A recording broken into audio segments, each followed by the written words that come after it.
ole Instagram mang thin te tan Instagram video le thalak te download thei dan kan zir lai don ani kan huang hian Instagram kan luta thalak te video te lawam thina download hi a thei lau thin ani amai ro chu application pakhat mangina download theya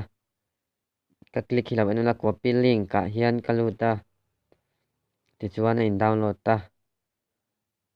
thalak dang kan en liang thalak dang kan enanga Cristiano Ronaldo BBC Sport Lionel Messi te Salah Mora te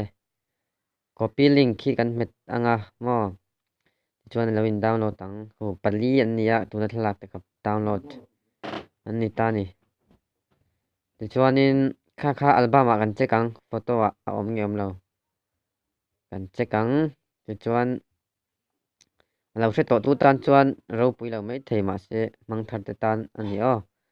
Instagram saver khan hei Lucas Moura te Ronaldo te an lo muta ni tiang che khan video po copy link ka khan download the ni amai ro chu mi ti tur chuan application kan ne ngai hei pic repost ti kha pic repost ti hi Play Store kan download anga auto download hi kan on anga ti chuanin copy link atang khan direct in in download don ani Play Store kan lut le lo kanga ti chuan Play Store chuan pic repost ti ka chuanga kan zong anga video downloader for Instagram ti kha kan install ang ti chuan tuang in kan download thei dot mai don ni